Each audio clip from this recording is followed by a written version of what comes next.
भिडियोमा कुरा हुन्छ NSA 250 consideration of laws and regulation in an audit of financial स्टेटमेन्टको बारेमा।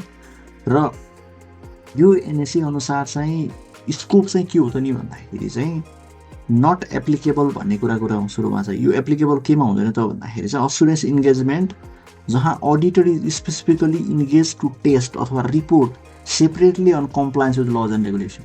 अर्थात् अडिटरले चाहिँ लज एन्ड रेगुलेसनको सेपरेटली टेस्ट गर्ने कुरा गर्छ। इन्गेजमेन्ट भयो, अडिटको इन्गेजमेन्ट भइरहेछ भने यो यहाँ पर्दैन।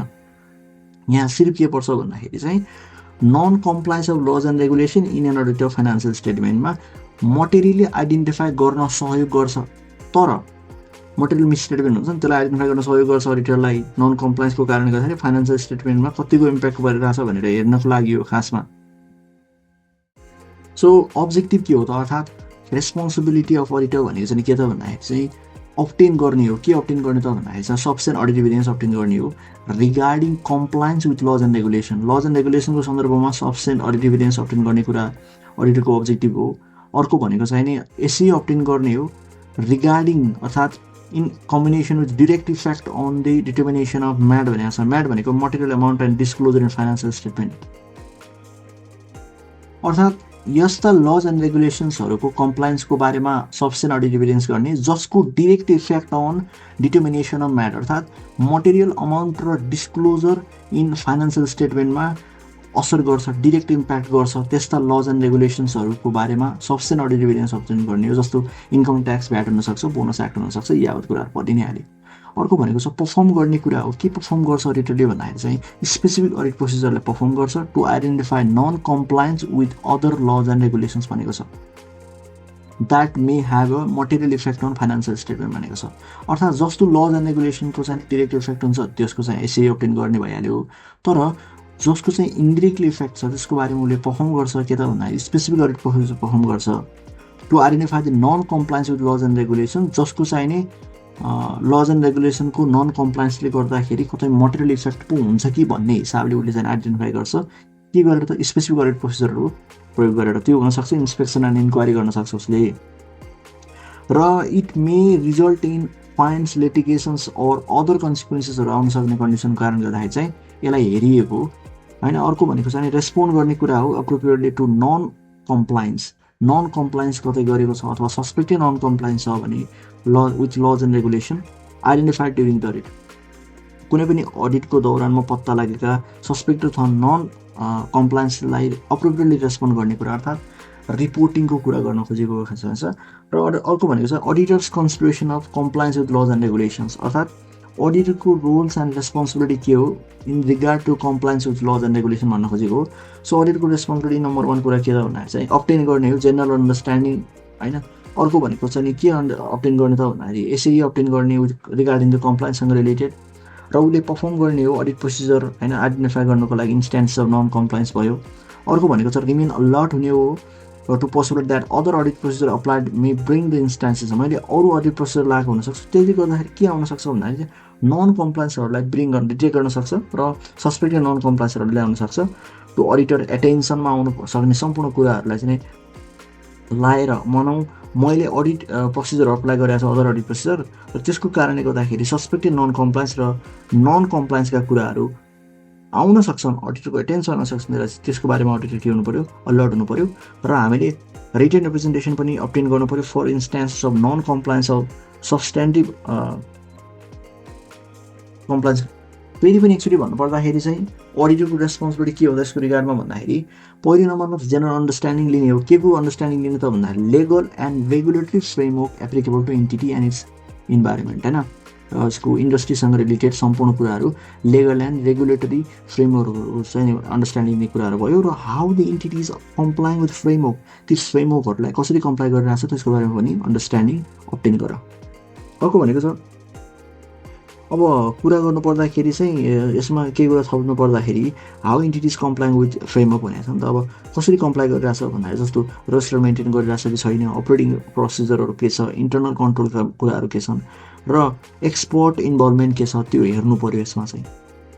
अर्को भनेको एसिए अब्टेन गर्नु पऱ्यो regarding compliance with laws and regulation that have direct effect on determination of MAD अर्थात् determination of material amount and disclosure in financial स्टेटमेन्टमा जसको डिरेक्ट इफेक्ट पर्छ त्यसको बारेमा चाहिँ हामीले कम्प्लायन्सको बारेमा त्यस्ता लज एन्ड रेगुलेसनको कम्प्लायन्सको बारेमा सफिसिएन्ट अडिट डिभिडेन्ड प्राप्त गर्नु पर्यो। अर्को भनेको छ अडिट प्रोसिजरहरू पर्फर्म गर्नु पर्यो to identify instances of non compliance है। नन कम्प्लायन्सका इन्स्टेन्स आइडेन्टिफाई गर्नुको लागि उसले के गर्नु पर्छ भने चाहिँ अडिट प्रोसिजर प्रयोग गर्नु पर्यो, पर्फर्म गर्नु पर्यो। जस्तो with other laws and regulation that may have material effect on financial statement आउँछ अनि अदर लज एन्ड रेगुलेसन गर्दाखेरि चाहिँ त्यो पत्ता लगाउनुको लागि अडिट प्रोसिजर पर्फर्म गर्नुपर्छ। त्यो अडिट प्रोसिजरहरू के पर्फर्म गर्नुपर्छ भन्दाखेरि चाहिँ inquiry management and where appropriate to TCWG यी दुईटै बिचमा इन्क्वायरी गर्नु पर्यो र whether the entities compliance laws and regulations and inspecting गर्नु पर्यो correspondence with relevant licensing or regulatory अथोरिटीसित र कुनै रेलेभेन्ट लाइसेन्सिङ अथोरिटी बाहिर आएको कुनै चिठीहरू छन् अथवा इन्सपेक्टिङ गर्नु पर्यो करस्पोन्डेन्सहरू भनेको छ। अर्को भनेको छ रिमेन अलर्ट हुनु पर्यो। अलर्ट हुनुपर्ने भन्न खोजेको के त भन्दाखेरि चाहिँ कतै त्यहाँ पोसिबिलिटी हुनसक्छ to possibility that remain alert to the possibility that other audit procedure applied may bring the instances of non compliance or suspected non-compliance हुनसक्छ with laws and regulation to auditors attentionमा आउन सक्ने नन कम्प्लायन्स र suspected non कम्प्लायन्सहरू देखिन सक्छन् अडिटरको एटेन्सनमा, तिनीहरूको बारेमा attention हुनु पर्यो जो अडिटरले अडिट प्रोसिजर अप्लाई गरिसकेपछि आएको हुनसक्छ। र रिटन रिप्रेजेन्टेसन भनेको छ for instance non compliances and सब्सटेन्ड request management and TCWG to provide WR that all known instances of non-compliance or suspected non-compliance with laws and regulations whose effect should be considered while preparing financial statement have been disclosed to the auditor। यस्तो भनेर auditor के अरे म्यानेजमेन्टबाट के लिनु पऱ्यो त भन्दाखेरि obtain गर्नु पऱ्यो। म्यानेजमेन्टले यो कुरा एक्सप्रेस गर्नु पऱ्यो कि मैले सम्पूर्ण इन्स्टान्सेस अफ नन कम्प्लायन्स के अरे कम्प्लायन्सका कुरा के अरे सस्पेक्टेड नन कम्प्लायन्सका कुरा जसको इफेक्ट चाहिँ फाइनेन्सियल स्टेटमेन्ट कन्सिडर गरिन्छ तिनीहरूलाई चाहिँ डिस्क्लोज गरेको छु भनेर चाहिँ माग्नु पर्यो भन्न खोजेको खासमा। अब अर्को कुरा छ responsibility of management for compliance with laws and regulation. अब म्यानेजमेन्टको रेस्पोन्सिबिलिटी के हो त for compliance with laws and regulation.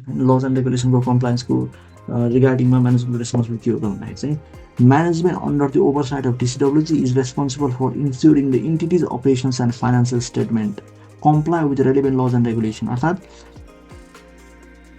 टिसिडब्ल्युजीको ओभरसाइटमा रहेर म्यानेजमेन्टले चाहिँ रेस्पोन्सिबल हुनुपर्छ अथवा इन्स्योर गर्नुपर्छ कि इन्टिटीको अपरेसन र फाइनेन्सियल स्टेटमेन्टहरूले कम्प्लाई गरेको छ कि छैन लज एन्ड रेगुलेसन भनेर। टिसिडब्ल्युजी प्लस म्यानेजमेन्टले इन्टरनल कन्ट्रोल बनाउँछन्, त्यसले इन्टरनल कन्ट्रोल रिजनेबल असुरेन्स दिन्छ। त्यो reasonable assurance comply with laws and regulation छ कि छैन भनेर हेर्नुपर्ने हुन्छ। र auditor is not responsible for preventing the non compliance and can not be expected to detect non compliance with all laws and रेगुलेसन्सहरूका नन कम्प्लायन्सहरूलाई अडिटरले डिटेक्ट गर्न सक्दैन। र following policies and procedure an entity may implement to assist in prevention and detection of non compliance with laws and regulation. अर्थात् prevention and detection of non compliance with laws and रेगुलेसन्सहरू पत्ता लगाउनुको लागि अथवा identify गर्नुको लागि उसले के गर्न सक्छ रोक्नको लागि अथवा आइडेन्टिफाई गर्नुको लागि यी पोलिसिजहरूलाई इम्प्लिमेन्ट गर्न सक्छ भनेको छ। नम्बर 1 रजिस्टर मेन्टेन गर्न सक्छ अफ सिग्निफिकेन्ट लज एन्ड रेगुलेसनको। अपरेटिङ प्रोसिजर्सहरू कसरी कम्प्लाई गर्ने भनेर टु मिट दि लिगल रिक्वायरमेन्टहरू यिनीहरूलाई बनाउन सक्छ। ड्राफ्टिङ गर्न सक्छ अपरेटिङ प्रोसिजर्सहरू होइन लिगल रिक्वायरमेन्टहरू फुलफिल गर्नुको लागि। र लिगल एडभाइजरहरूलाई अपोइन्ट गर्न सक्छ। Internal control institute and operate गर्न सक्छ। कोड अफ कन्डक्टलाई डेभलप गर्न सक्छ र employee training and code of कन्डक्टहरूलाई प्रोपर इम्प्लोइ ट्रेनिङ र अन्डरस्ट्यान्ड हुने तरिकाले कोड अफ कन्डक्टलाई चाहिँ बनाउन सक्छ। र मोनिटरिङ अप्लायन्स विथ के अरे कोड अफ कन्डक्ट भनेको छ। अर्थात् डिसिप्लिनरी एक्सन्सहरूलाई कसरी हुन्छ मोनिटरिङ गर्नु पऱ्यो कम्प्लायन्स विथ कोड अफ कन्डक्टलाई। अनि record of complaint with non कम्प्लायन्सका कुराहरू कहीँ छन् भने त्यसको रेकर्ड पनि मेन्टेन गर्नु पऱ्यो भन्छ। अर्को भनेको potential effect of inherent limitation on auditors ability to detect material misstatement in context of laws and regulation is greater because of following reason. अर्थात् potential effect of inherent limitation on auditors ability to detect the material misstatement in context of law and regulation is greater because of following कारण। यी कारणले गर्दाखेरि चाहिँ potential effect of inherent limitation अडिटको ability to detect on misstatement regarding the laws and regulation is greater हुन्छ भन्छ होइन। यी अवस्थाहरूमा पहिलो भनेको many laws or regulation focusing on operational एस्पेक्टहरूमा क्या, किनभने धेरै लज एन्ड रेगुलेसन्सहरू अपरेसनल एस्पेक्टमा फोकस भएको देखिन्छ। त्यो कारणले गर्दाखेरि इनहेरेन्ट लिमिटेसनको इफेक्टले गर्दाखेरि अडिटरको डिटेक्ट गर्ने मटेरियल मिसलेनियस डिटेक्ट गर्ने एबिलिटीहरूमा चाहिँ ह्याम्पर गरेको देखिन्छ, त्यो चाहिँ बढेको देखिन्छ भन्नु खोजेको हो खासमा। र rather than financial reporting and these may not be reflected in financial reporting system, अर्थात् यी कुराहरूलाई देखाइँदैन फाइनेन्सियल रिपोर्टिङ सिस्टममा, त्यही भएर पनि अपरेसनल एस्पेक्टहरू भएको कारणले गर्दाखेरि देखाइँदैन भन्नु खोजेको। अर्को भनेको design to conceal non compliance can be hidden through deceitful practices like collusion हुनसक्छ, forgery and manipulation making detection challenging. अर्थात् अब नन कम्प्लायन्सहरूलाई चाहिँ नि हिडन कुरा भएको कारणले गर्दाखेरि झुक्क्याउने खेल भएको कारणले गर्दाखेरि चाहिँ डिजाइन टु कन्सिल हुनसक्छ, त्यही भएर चाहिँ यसलाई चाहिँ डिटेक्ट गर्न च्यालेन्जिङ हुन्छ भन्नु खोजेको हो खास। र अर्को छ legal determination of non compliance भनेको छ whether in act constitute non compliance is ultimately a matter for legal determination by court of law. अर्थात् अडिटरले कुनै रोल प्ले गर्न सक्दैन यो कन्डिसनमा जहाँ कुनै काममा हाम्रो नन कम्प्लायन्सहरू पत्ता लाग्यो भने अडिटरको चाहिँ अल्टिमेट रेस्पोन्सिबिलिटी यसमा केही पनि हुँदैन। सिम्पल के हो त भन्दाखेरि matter of determination by court लको कुरा हो। अर्को भनेको छ indication of non compliance with laws and regulation. Laws and रेगुलेसनको सन्दर्भमा नन कम्प्लायन्स गरेको रहेछ भनेर हामीले यी कुराहरू याद गर्न सक्छौँ। यी कुराहरूले चाहिँ हामीलाई झकझक्याउन सक्छ, इन्डिकेसन हो नि त नन कम्प्लायन्सको भन्न खोजेको। भनेको अर्थ हामी यसलाई सिम्पली याद गर्नुको लागि दुईवटा भागमा डिभाइड गर्न सक्छौँ, एउटा पेमेन्टको रिलेटेड, अर्को भनेको चाहिँ नि ट्रान्जेक्सन, र अर्को भनेको अदरको रूपमा है त। अब पेमेन्टको कुरा गर्नु पर्दाखेरि पेमेन्ट गर्यो अनस्पेसिफाइड सर्भिसहरूलाई, पेमेन्ट गर्यो पर्चेसको रिगार्डिङमा एकदम हाई अथवा लोको, अर्को भनेको सेल्स कमिसन एक्सेसिभ भयो compare to the industry level, अर्को भनेको चाहिँ क्यास अथवा बियर इन्स्टलमेन्टबाट बढी प्रयोग गरेर छ पेमेन्ट, अर्को भनेको लेगल अर रिटेनरसिपका फीका कुराहरू रिटेनरसिपहरू बढी तिरेको देखिन्छ, अर्को भनेको country other than country of ओरिजिनमा पेमेन्ट गरेको देखिन्छ होइन, विदाउट एक्सचेन्ज कन्ट्रोल डकुमेन्ट होइन, एकदम प्रपर एक्सचेन्ज कन्ट्रोल डकुमेन्टहरू नभइकनै पेमेन्ट गरेको छ। अर्को भनेको ट्रान्जेक्सन रिलेटेड भनेको ट्रान्जेक्सन अनयुजुअल छ र ट्रान्जेक्सन अनअथोराइज छ। अर्को भनेको चाहिँ नि इन्भेस्टिगेसन चल्दैछ कम्पनीको, इन्फर्मेसन सिस्टम ब्रोकन डाउन छ, एडभर्स मिडिया कमेन्टहरू छ भने यो कन्डिसनमा पनि इन्डिकेसन हुनसक्छ non compliance with laws and रेगुलेसनको। Audit procedure when non compliance is identified र सस्पेक्टेड नन कम्प्लायन्स भयो भने, अर्थात् अडिटरले के प्रोसिजरहरू चाल्न सक्छ जति बेला नन कम्प्लायन्सहरू आइडेन्टिफाई भयो अथवा सस्पेक्टेड नन कम्प्लायन्स भयो भनेपछि के गर्न सक्छ भन्दाखेरि चाहिँ अडिटरले ओब्टेन गर्न सक्छ understanding of nature of act होइन, कस्तो कामले गर्दाखेरि नन कम्प्लायन्स आयो त्यो बुझ्न सक्छ। अर्को भनेको अन्डरस्ट्यान्डिङ गर्नुपर्ने हुन्छ सर्कमस्टान्सेस अन्डर विच अकर, अर्थात् इन्टेन्सनल हो कि अनइन्टेन्सनल तरिकाले अकर भएको हो त, कस्तो सर्कमस्टान्सेसमा अकर भएको त्यसको अन्डरस्ट्यान्ड लिनु पऱ्यो र अब्टेन गर्नु पऱ्यो information to evaluate possible effect on financial स्टेटमेन्टमा यसको इम्प्याक्टले कतिको पर्छ भन्ने कुरा।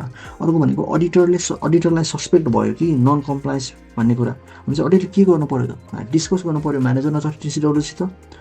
त्यसपछि अब मानौँ म्यानेजमेन्टबाट कुनै पनि सफिसियन्ट इन्फर्मेसनहरू प्राप्त भएन म्यानेजमेन्ट अथवा टिसिडब्ल्यूबाट भने इफेक्ट आउन भएन र effect of suspected non compliance चाहिँ के छ त भन्दाखेरि चाहिँ मटेरियल छ भने अडिटरले अब्टेन गर्नु पऱ्यो लिगल एडभाइस, इभ्यालुएट गर्नु पऱ्यो इफेक्ट अन ओपिनियन होइन, आफ्नो ओपिनियनमा कतिको इफेक्ट पर्न सक्छ यसको भन्ने कुरा हेर्नु पऱ्यो। अर्को भनेको अरू कुरा केलाई पनि कन्सिडर गर्नु पऱ्यो त भन्दाखेरि अदर एस्पेक्ट रोमम रिलायबिलिटी अफ डब्लुआरमा पनि इफेक्ट हेर्नु पऱ्यो अडिटरले कतिको इफेक्ट पर्नेवाला छ भनेर। अर्को रिपोर्टिङको पार्टमा जाउँ, रिपोर्टिङ नन कम्प्लायन्स टु टिसिडब्ल्यूसी होइन। अब नन कम्प्लायन्सका कुराहरूलाई टिसिडब्ल्यूसी रिपोर्टिङ गर्ने कसरी भन्ने कुरा हो यहाँ। When non compliance with laws and regulation is identified or suspected non कम्प्लायन्सहरू आइडेन्टिफाई भयो र अडिटरले के गर्नुपर्छ कम्युनिकेट गर्नुपर्छ टिसिडब्ल्यूसीलाई। कस्तो कन्डिसनमा त report all instances of non compliance discovered during the audit, अर्थात् म्यानेजमेन्ट नै टिसिडब्ल्यूसी हो अथवा म्यानेजमेन्ट र टिसिडब्ल्यूसी छुट्टा छुट्टै भए पनि दुईटै कन्डिसनमा हामीले कसलाई ट्रान्सफर गर्नु कम्युनिकेट गर्नु पऱ्यो त्यो कुराहरू भन्दाखेरि टिसिडब्ल्यूसीलाई कम्युनिकेट गर्नु पऱ्यो। अर्को भनेको छ इन्टेन्सनल नन कम्प्लायन्स रहेछ भने इन्फर्म गर्नु पऱ्यो टिसिडब्ल्यूसीलाई, immediately inform the TCWG if the non compliance is believe to be intentional and material. अर्को भनेको छ हायर अथोरिटीहरूलाई चाहिँ कम्युनिकेसन गर्नु पऱ्यो हायर अथोरिटी भन्दाखेरि सुपरभाइजरी बोर्ड हुनसक्छ, बिओडी हुनसक्छ, अडिट कमिटी हुनसक्छ, यिनीहरूले गर्नु पऱ्यो। कति बेला त भन्दाखेरि चाहिँ report to the next higher level of authority if management and TCWG they are involve in the non compliance, दुइटै त्यसमा इन्भल्भ रहेछ भने। अर्को भनेको छ लिगल एडभाइस लिनु पऱ्यो। Seek legal advice if no higher authority exist, if there is uncertainty about the appropriate course of actions, होइन, अथवा त्यहाँ कुनै हायर अथोरिटी छैन, दुइटै इन्भल्भ छन् त्यसमा। र अर्को भनेको चाहिँ नि यदि त्यसमा चाहिँ uncertainty about the appropriate course of एक्सनहरू छ भने। यो त रह्यो कम्युनिकेसनको कुराहरू। अब हामी आफ्नो अडिट रिपोर्टमा चाहिँ कस्तो रिपोर्टिङ गर्छौँ भन्ने कुरा हो, होइन। जस्तो नन कम्प्लायन्स मटेरियल रहेछ भने if auditor conclude non compliance has material effect on financial statement and not been adequately reflected in financial statement, financial स्टेटमेन्टमा यसको चाहिँ इम्प्याक्टलाई चाहिँ मटेरियललाई रिफ्लेक्ट गरेको छैन भने अडिटरले एक्सप्रेस गर्न सक्छ त्यसको के अरे मटेरियल र पर्भेजिभनेसको हिसाबमा हेरेर क्वालिफाइड अथवा एडभर्स ओपिनियनहरू एक्सप्रेस गर्न सक्छ। अथवा प्रिक्लुडेड फ्रम अब्टेनिङ एसए भनेको छ, होइन। अब एसए अब्टेन गर्नबाटै रोकिदियो अथवा दिन मानेन भनेपछि बाई म्यानेजमेन्ट अथवा टिसिडब्ल्यू चाहिँ in relation to non compliance express गर्छु मैले क्वालिफाइड अथवा disclaimer on opinion. Unable to determine because of circumstances है, लिमिटेसन अफ सर्कमस्टान्स कारणले गर्दाखेरि चाहिँ मैले केही पनि माग्न सकिनँ, अर्थात् unable to determine whether non compliance has occurred because of limitation impose by circumstances rather than TCW and management. यो कन्डिसनमा मैले इभ्यालुएट गर्छु इफेक्ट अन अडिटर्स ओपिनियन 705 अनुसार। अर्थात् सिम्पली के बुझ्नु पऱ्यो भने यो सर्कमस्टान्स चाहिँ कस्तो भन्दाखेरि नन कम्प्लायन्स भएको छ कि छैन भनेर थाहै डिटर्माइनै गर्न सकिनँ क्या मैले। यो कन्डिसनमा यसको इम्प्याक्टलाई मैले हेर्नुपर्ने हुन्छ अडिट रिपोर्टमा।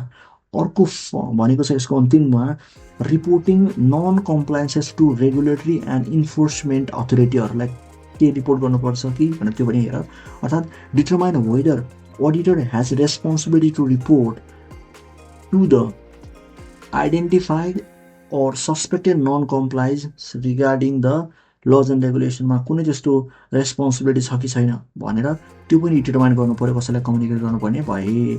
र अन्तिममा के छ भन्दाखेरि डकुमेन्टेसनको कुरा भनेको छ। अडिटरले डकुमेन्ट गर्नुपर्छ। Auditor shall document identified or suspected non compliance with laws and regulation plus result of discussion with management and TCW and other parties outside entity, होइन। सिम्पल उसले के गर्नु पऱ्यो identified non compliance or suspected non compliance plus अरू के कुरा record गर्नु पऱ्यो, डकुमेन्ट गर्नु पऱ्यो भन्दाखेरि चाहिँ result of discussion with management TCW अथवा अरू कुनै आउटसाइड पार्टी छ भने यो कुरा पनि डकुमेन्ट गर्नु पऱ्यो। एकचोटि अलिकता कन्फ्युज भएको टर्ममा जाउँ है त। जस्तो पोटेन्सियल इफेक्ट अफ इनहेरेन्ट लिमिटेसनवाला कुरा थियो नि, यहाँ अडिटरले डिटेक्ट नगर्न सक्ने रिस्क चाहिँ मटेरियल मिसस्टेटमेन्ट डिटेक्ट नगर्न सक्ने रिस्क हायर हुन्छ भन्न खोजेको।